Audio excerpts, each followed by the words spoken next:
Let's return to our top story. Bandile Masuku has been fired today as Health MEC of Gauteng. The Premier released a statement that the SIU is recommending Masuku go because he failed to uphold the rules of the Public Finance Management Act and also the Constitution. But the Premier also said the axed MEC had provided good leadership, and if he's cleared by the SIU, he will be reinstated. Political analyst Ebrahim Fakir joins me now. Good evening, Ebrahim. It's also quite interesting that Paul O'Sullivan's probe, which of course was commissioned by the MEC, has found no evidence of actual corruption on the part of the MEC. The DA, on the other hand, is saying absolutely not. On an issue of pure political accountability, the door must be shut. He must never come back. Where do you stand on this one? Gosh, Sally, I mean, one first has to ask, what's the locus standi? What's the standing of the Paul O'Sullivan report? Now, there's disputes, I see, factually, about who commissioned it. But if there are disputes about who commissioned it, I'm wondering why Dr. Masuku, when he was still MEC, still cooperated with it. So I'm confused about just to confirm, I spoke to Paul, and Paul actually said to me that it was commissioned through lawyers, but ultimately by the MEC. So he's absolutely on record as saying that. Okay, well, if he's commissioned it, then anything which he commissions and clears him, is a bit iffy. So we've got to go with what the SIU says. The SIU has not yet made a pronunciation about the guilt of corruption or otherwise of Dr. Masuku. So that's not ostensibly why Premier Makura fired or discharged, as he called it, the MEC. He basically says he discharged him, fine. But I find the use of the word discharge entirely curious. It's imprecise. Now, in terms of our constitution, the president and premiers of provinces have it within their authority to appoint and, to use a word so popular in our country, disappoint, which basically means asking you to leave office. So they have it within their authority to do so, and they don't always have to provide reasons why Premier Makura, of his own volition, decided to say, you need to go because there was maladministration, and in terms of the Public Finance Management Act and in terms of the regulatory architecture, you didn't dispense with your oversight duties properly, so therefore you need to go. Now, at best, that's maladministration, not necessarily corruption, right? So then that raises questions about on what basis is Premier Makura acting. He should have simply said, I am asking you to vacate office, and I'm asking you not to discharge duties in the executive any longer, and should have left it at that. Because now we're all wondering, and certainly I am, so you're asking me where I'm standing. I don't know where to stand, actually, because no one's giving me a proper explanation. I don't know whether the guy is being asked to go because of the maladministration or whether there is a whiff of corruption. Now, corruption is a word like racism. If you don't like someone, just throw it at them. Look, I think it's compounded by the fact that the SIU report is not final. This is one part of the report, and there's still another part of the report to come through. So we're sort of at odds as to whether he might ultimately, they might find something corrupt. At this point, it does seem that neither report has found anything that he may have done wrong. But my question is, whether you have or not, he has certainly been in office while we have seen clear corruption. I mean, even just media reports into how costs have been escalated around these COVID tenders. Surely that you were in power when that happened is enough motivation to just say, you know what, you may be great in other areas, but this is a shocking state of affairs. Would you agree with that? Well, absolutely. Of course it's a shocking state of affairs. It's all a very shocking state of affairs. But Sally, if I were Premier Makura, if this state of affairs is as shocking as it is, and I really needed a basis to act, and he does, because let's just contextualize this. Premier Makura is governing in a context in which the party, the National Party, the ANC, I mean, I don't mean the National Party. Yeah, careful there. ANC nationally.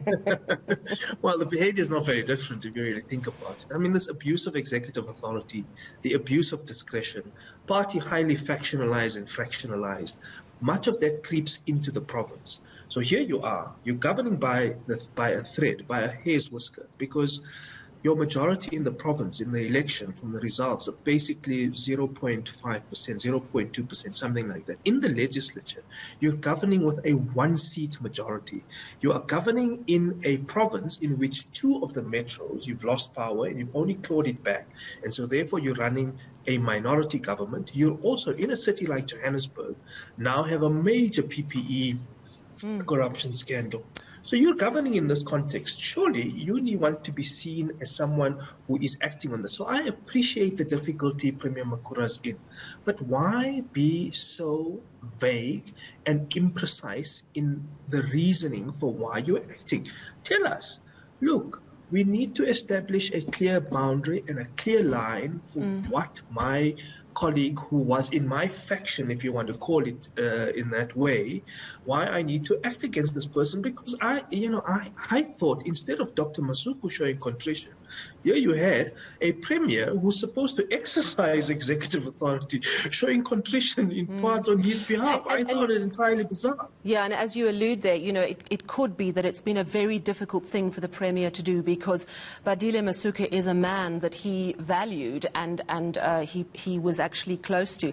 I cannot let you go, Ebrahim, without asking you about the very interesting developments around the ANC Secretary General Magashule and that late-night tweet that had the journalism world in a complete frenzy that a warrant of arrest had been issued for the former Free State Premier. The Hawks say fake news. The supporters for ACE immediately out. What do you make of what's been happening around ACE Magashule, and where do you think it's going? There's so many permutations. You can say that, this was conspiratorial, this was conspired between ACE and the so-called editor, journalist, whatever function that person fulfills at the Star, whose light has distinctly been dimmed, by the way. And when they put out that story, I thought, it's entirely curious. If ever I'm in trouble, I wish someone would show me and alert me to the warrant before it's actually executed. I found that line entirely curious. But that was the giveaway. The giveaway was, here's a person who was saying, oh yeah, I know about this. It hasn't happened yet, but it's going to be a Hollywood-style thing tomorrow. Well, how do you know about this? Unless someone in the SIU is feeding you information, or you've conspired, or you're trying to marshal and rally your troops, there's no other way that kind of report can come out. Other people might suggest, maybe it's the NPA, they put it out because they're trying to stymie the way in which Ace Magashule can rally his supporters. But then why would that guy in a news report say himself, I know about this? So that's the clear giveaway. The tragedy here, Sally, is irrespective of which permutation you believe and which one makes sense, is you're finding the abuse again of process, and you're finding the abuse of institutions. Now, suddenly, you have a society starting to talk about things like, let's provide amnesty. Well, amnesty for what? It's completely acontextual. You are incentivizing people to take absolutely no responsibility for the wrong that they do. You are, in fact, incentivizing them to do wrong, create havoc, threaten anarchy in society, and then say, no, everything can be negotiated away. That's the sure route out of evading any responsibility, any accountability, and any degree of oversight. So if you ask me, that story was a pure concoction. It's purely done on the basis of delegitimizing the Hawks. It's a replay of the whole Scorpion scenario in which the ANC at the time wanted to get rid of the Scorpions. It's a deepening of the fractionalism inside the ANC. And frankly, why we even take that seriously is beyond me. Now, look, there is objective reasons why Magashule perhaps ought to be questioned fairly seriously by any law enforcement agency. The same reason why President Zuma has to appear before the Zondo Commission. It's no coincidence that Zuma is implicated by 34 witnesses, no less than 34. And if you look at the Stina Dairy scandal, if you look at the very reasons Mr. Edward Sodi has been apprehended, all those things implicate Mr. Magashule, who exercised executive power authority over this, who was a kingpin in the party, sits as its general secretary. And if the party, as they claim, is the center of power, then that person has something to answer. It certainly seems like a lot of issues are coming to a head and reaching a critical mass. Thank you very much for your insights this evening, the political analyst Ebrahim Fakir.